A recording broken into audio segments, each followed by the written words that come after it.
morning. So today we're going to make this beautiful little landscape. It has a simple background but with multiple colors, trees that are in the foreground, and falling leaves. So let's get started.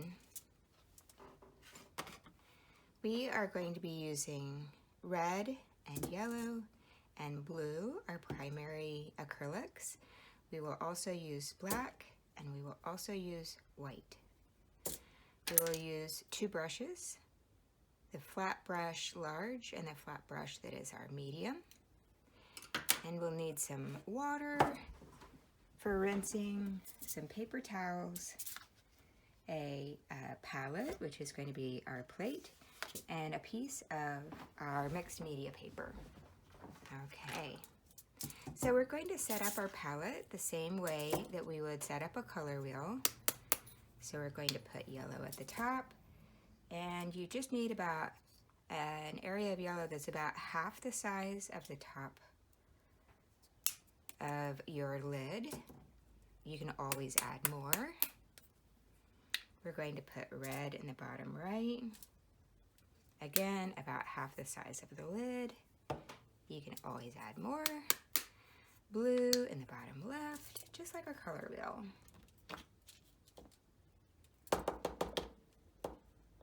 Okay. Now we are going to be using some white to begin with. So I'm going to put that kind of in the middle, like so. And then put down our paper. So we're going to be starting with the background. With acrylics, you start in the back and you build your way up on top. And it's not necessary for me to work around all of these individual trees. I can just lay down the background and then put the trees on top of them. You can see in the background I'm using yellow and blue, and it's mixing to make a green, but it's not full strength yellow and blue. Full strength yellow and blue would be a little bit too bright. And we want our background to kind of sit in the back and be kind of secondary. So we're going to lighten those colors using white. I'm going to be using my large flat brush. And if yours is wet, then make sure that you take out the extra water so that it's pretty dry. Oopsie. All right. Okay. So this is so fun. We're going to be using yellow and white at the bottom, blue and white at the top, and then where they transition in the middle, they'll make kind of this green color. So it's going to be naturally blending into green. So I'm going to use yellow at the bottom, but I don't want full strength yellow. I wanted a lighter, paler yellow. So I'm adding some of my white. And again, I'm like pulling from the yellow into this little mixing area, and then pulling from the white into this mixing area. And I might wipe off and just put the paint at the tip of my brush. And now I'm going to be starting at the bottom, and I'm going to make these little X's. It's going to give me some subtle texture that's a little bit lighter that I want, so I might add a little bit more white. Kind of want a pale yellow. So to make it more pale, I add more white. And the X's, I'm just going like making little X's. Now I am overlapping my X's so that there's no paper shown underneath. And I come up maybe about close to halfway. And I'm just making my X's, just like that. I actually ended up adding a little bit more white as I went up. Now I'm going to work from the top down. And I'm going to, don't even need to clean off my brush because there's not much paint in there right now. So I'm bringing my blue, but my blue is going to be too bright unless I make it a little bit lighter. So I'm tinting my blue by adding white, and then I'm starting at the top and making my X's.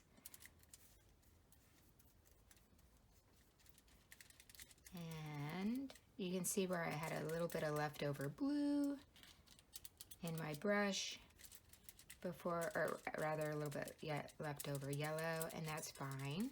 Doesn't bother me at all. I'm actually, as I'm working my way down, I'm pushing down on my brush and I still have some yellow, and that's okay because we are going to kind of end up blending the yellow and the blue so that there's a little bit of this transition.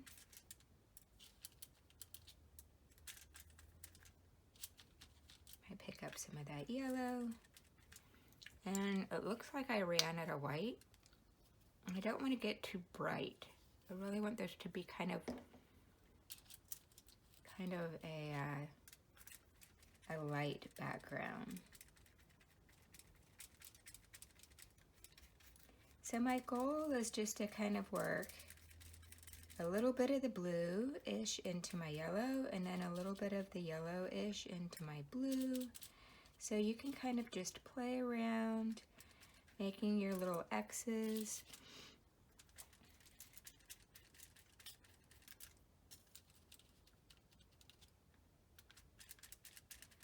Until you have kind of a subtle transition. This is all going to be in the background. So I like how there's like yellowish and bluish, and then kind of it mixes in the middle and gives you a little bit of a greenish, but I didn't use the color green.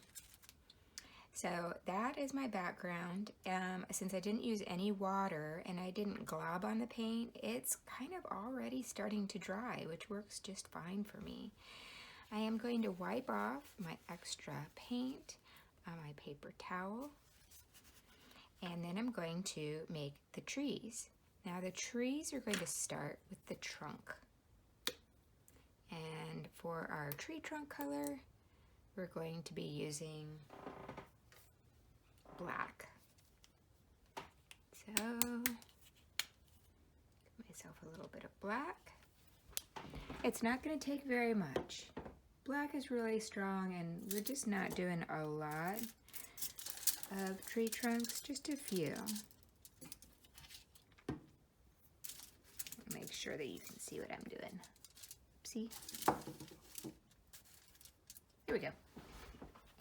All right, so the tree trunks are going to be super duper easy. I'm going to trade out my large flat for a medium flat brush. Put that to the side. And I'm going to be making my trunks from the bottom up. One thing that you want to know about trunks is that they tend to be fatter at the ground and then thinner as they work their way up. We're going to use the shape of the brush to our advantage, and I'll show you how to do that.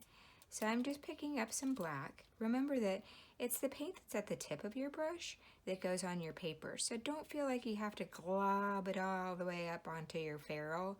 That just ends up pushing some of the paint into the ferrule, and then it makes it hard to wash it out, and then that kind of ends up ruining your brush. So if you have too much paint, you can always just kind of wipe it off, and then just tip your brush with paint. It's not going to require a lot. Now the flat of the brush is going to help me at the base of my trees, and I'm going to make a line from the bottom up, but then I'm going to kind of gently twist my brush like this, and I'll show you what happens. Watch.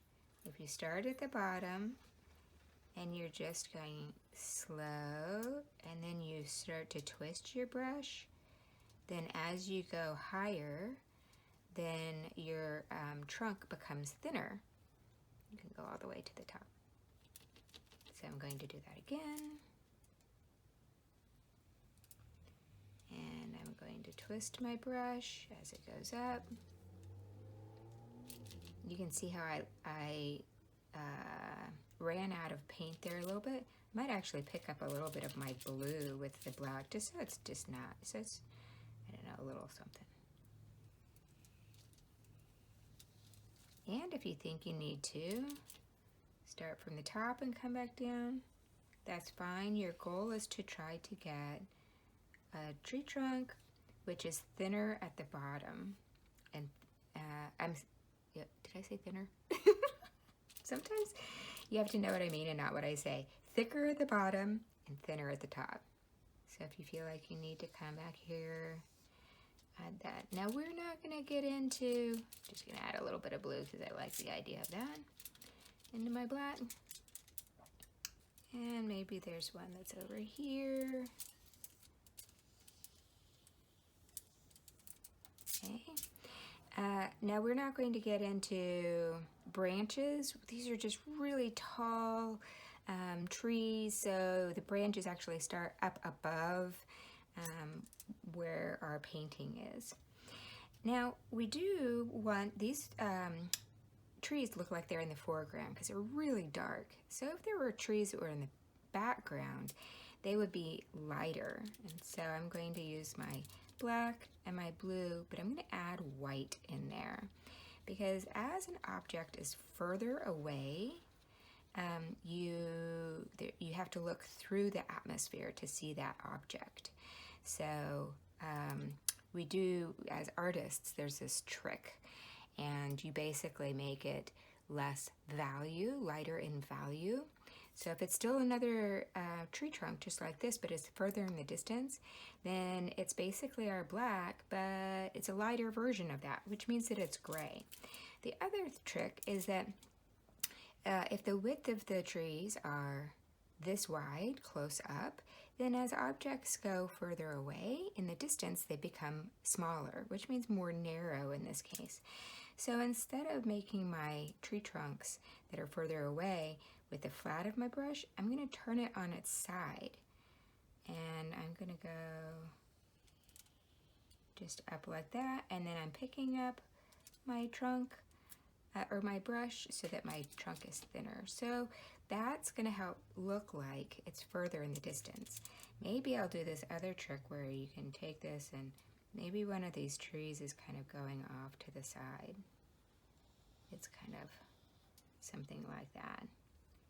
And by overlapping the tree in the front, looks like it is in front of, so therefore this tree that I just made looks like it's in the background. Again, it's kind of telling that story. And maybe I'll have one more tree in the background, something like that. Gosh, I'm really liking that, so maybe I'll put another one over here. Maybe one that's a little bit closer to this one. So as an artist, you're looking for ways to kind of balance your painting. So that's looking pretty good. I'm really liking these that are in the background. It creates depth. So maybe I have one more that's going slightly. I'm taking my blue-gray. And maybe this one is not as, something like that. It's kind of angled, but not as much as the other one. Okay, so you can make your trees look however you want. Now, the next step is to make our leaves. And I'm going to go ahead and wipe off my extra paint. Then I'm going to dip it into the water and rinse it off, and then I'm going to wipe off the extra water. And it's okay if it's not perfect because like that amount of paint in my brush is not going to be a problem at this point. So next we're going to add leaves. Now we're not going to get too fussy about the leaves. It's kind of cool. We're actually going to use the our paintbrush in order to give the sense of leaves that are up in the trees and leaves that are falling without making each leaf shaped like a leaf. We're just going to be a little bit more abstract than that. So we're going to be using predominantly our red and this over here, mostly our red and our yellow and some white, kind of like it's fall in the forest. Ooh, that would be a good name for this. I like that. So we're picking up the red, and we might pick up some yellow, and maybe we do a little bit of mixing, so we have some orange And we're going to be using pretty much full color.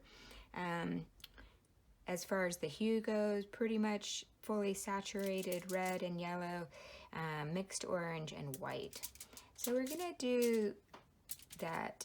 We're doing little dabs, not quite crisscross, but little dabs. So I'm just pressing into the paper and giving myself a little movement. And I'm picking up some red, but I like how there's a little bit of yellow, so you can see that my brush has some red and a little bit of the stark yellow on it. And just giving that sense of a canopy of trees. And I'm pretty much going to fill in with maybe just some little spaces here and there, the top area with these dabs of paint.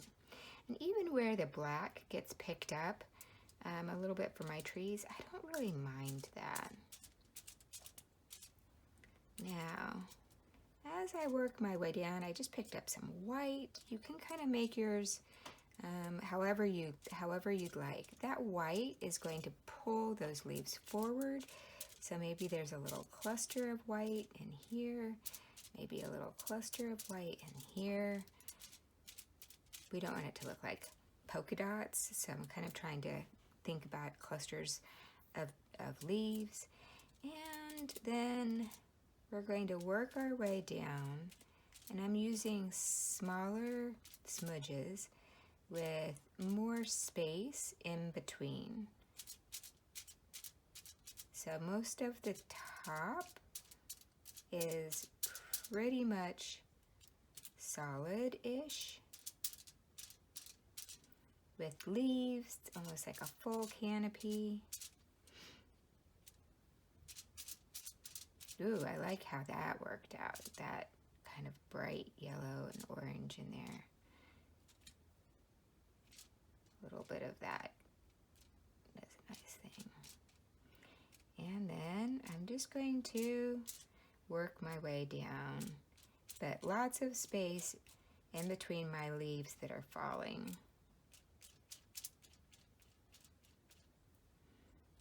So the further down that I get, there's just a few. And the ones that are in the trees, there's lots. So many that I almost can't see the sky in the background. Maybe just a couple of spots that are peeking out of the sky.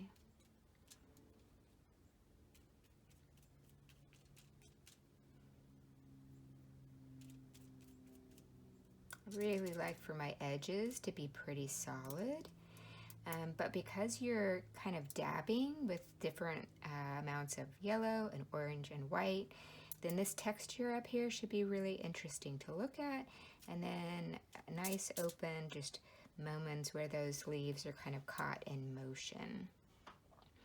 Now the leaves at top are looking really good. The leaves that are falling are looking really good. And I'm going to give just a little bit of texture to the tree trunks. So I'm going to take a little bit of white, and it's okay if it's not pristine. Like this might have a little bit of the reddish in it. It doesn't matter. And I'm just going to turn my brush on the side, and I'm trying to give the sense that this is a rounded tree trunk. And so I'm going to give it I'm just tapping very slowly and carefully along the left side of my tree trunk, because this is going to kind of look like this is where the light is falling on this tree trunk. Now you can tap, you can do, sometimes you can do a little bit of a drag in order to give a little bit of texture and that sense of light on the left-hand side. I feel like that's a little bit too white, so I added a little bit of yellow in there.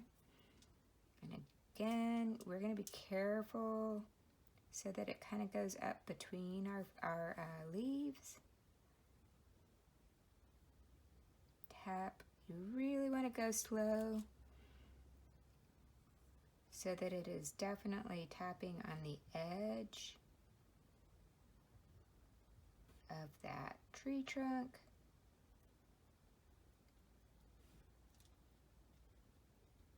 And I tapped inside of the tree trunk just a little bit. It gives it that sense of texture. And that white is just like, ooh, okay, so the light is just bouncing off of these tree trunks. I'm just doing this on the foreground trees because the foreground trees would have more texture than the trees that are in the background. So I'm not gonna fuss with the trees that are in the background, just the ones that are in the foreground. Ooh, look at this. That kind of happened as an accident, but that's okay. Just looks like there's part of that tree that kind of caught the light in kind of a special way. Now, conversely, I'm going to give a little dark edge to these three trees that are in the foreground. So I'm going to use black, and just so that it's not quite dead, I'm going to use some blue with that black too. And I went ahead and picked it up on my brush. And then it's up to you if it's easier for you to, if you're right-handed like me, it's a little awkward to paint that edge. So I'm going to take my painting and turn it upside down. And I'm painting just a little bit of that blue-black shadow area opposite my white, just on the tree trunks that are in the foreground. It looks pretty subtle. Looks too blue too, so I'm picking up more of the black. In some places it's pretty subtle.